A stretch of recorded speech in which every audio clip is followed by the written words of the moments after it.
Edan Alexander, American-Israeli national who was serving in the IDF when he was captured by Hamas on 7th of October 2023, was finally released today. This was possible only because the Trump administration decided to bypass war criminal Benjamin Netanyahu and hold direct talks with Hamas fighters. When Trump addressed the media earlier today, he said that the only living American hostage would be released today. And this is exactly what happened. Hamas fighters released the hostage in Khan Yunus and handed him over to the members of the International Red Cross. There was no fanfare and no 6 hours of uninterrupted broadcast by the BBC. To the ones that we've been used to in the past. There were no live cameras, no staged managed ceremonies, and crucially, Hamas described this as a gesture of goodwill and attached no conditions to the handover. This is what Trump had said earlier. I'm very happy to announce that Edan Alexander, an American citizen who until recently most thought was no longer living, thought was dead, is going to be released in about 2 hours, actually. And he's going to be released before the eyes of Steve Witkoff, who has done a fantastic job. As the hostage was being released, the dominating theme of conversations and analysis on Western media was Trump losing patience with bloodthirsty terrorist Netanyahu, something I was the first one to report, and we have been reporting consistently on this channel for last several days. The BBC also spoke to one Aaron David Miller, a former American diplomat who has worked closely with Israeli politicians in the past. You have to watch what he had to say about Trump losing patience with Netanyahu and what today's release could mean for the future of the Gaza conflict. It also capitalized on what I think is a growing frustration on the part of the Trump administration, his key envoys, Stephen Witkoff, and the president himself, for what I think they are increasingly convinced of is a pointless war from a security point of view that the Israelis continue to wage. Now, whether this hostage release of one individual represents a headline or a trend line is unclear, but the Israelis have now dispatched a negotiating delegation to Doha in Qatar to talk about the latest Steve Witkoff proposal, which is 8 to 13 hostages in exchange for a 45 to 60-day ceasefire. So we'll see where this goes, but I think those are the factors that are in play. You used the word frustration. Has Donald Trump lost patience with Benjamin Netanyahu and his government? Well, I don't think there's any doubt about that. I mean, Donald Trump may self-style himself as the most pro-Israeli president in the history of the world. But the reality is he's very transactional, extremely so.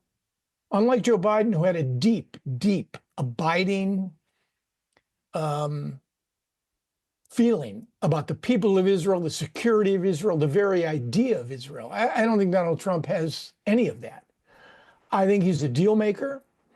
And I think he now understands that any hope of ending the war in Gaza, let alone Israeli-Saudi normalization, will depend on getting the Israelis to do what they need to do in order to bring the war to a conclusion. I'm not persuaded, by the way, that Mr. Netanyahu, for whom politics and survival is the paramount and overriding North Star, will be able to do that. But I do believe Donald Trump has exhibited it lately. Separate deal with the Houthis,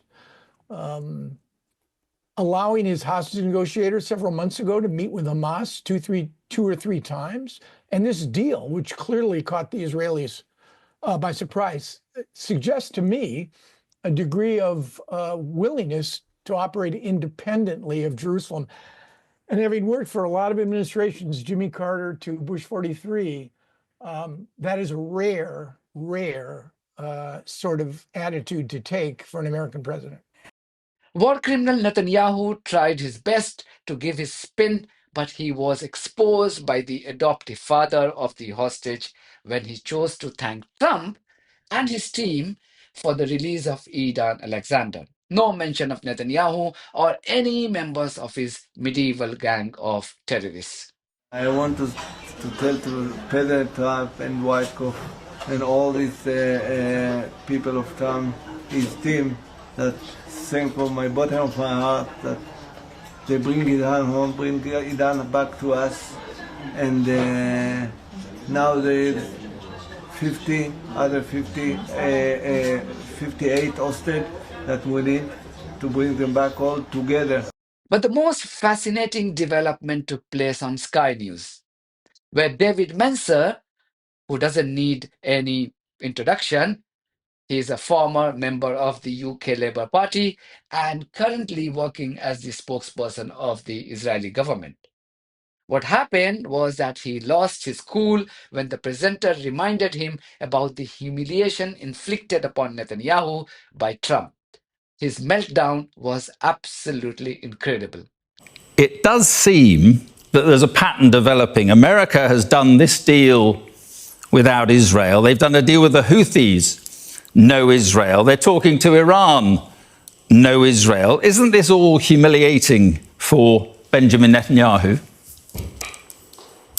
Yeah, that's again the story which Hamas wants you to share. But this war will end when the hostages come home and Hamas are gone. Simple as that. Not a minute before. I'm merely stating facts and asking you questions. You can't. No, they're not facts. They're opinions. They're opinions. We won't rest until they're your opinions, Mark. And Mark, you've been wrong about this war in every single moment. And we've had this discussion over the last 19 months. You've been wrong at every single point. You want to capitulate. You want Israel to capitulate to Hamas, and we won't.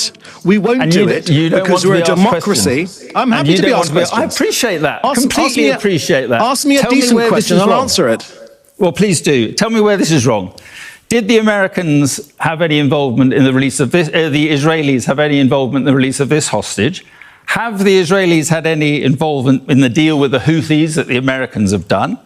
Are the Israelis talking to Iran at the moment? That's were my questions. Where am I wrong on that? Please tell me, because it'll be interesting to know.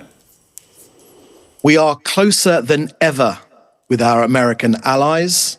What you're sharing is a view which Israel's enemies would like to share it to the outside world. It's not just wrong, it's morally backwards. Let's not confuse the arsonist with the firefighter. We're fighting to defeat Hamas in this war.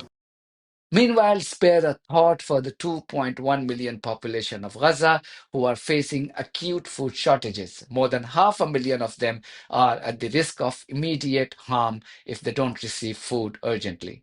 This also includes the remaining hostages who Netanyahu and his terrorist gang do not seem to care about. As I said last night, it's early days and all eyes are on Trump's Saudi trip starting tomorrow. Trump has an opportunity to register his name in the history books by standing on the side of humanity, by completely breaking himself away from the clutches of the Israeli lobby. By now, he should have realized that Netanyahu is evil and he is using Trump for his own political gains and survival.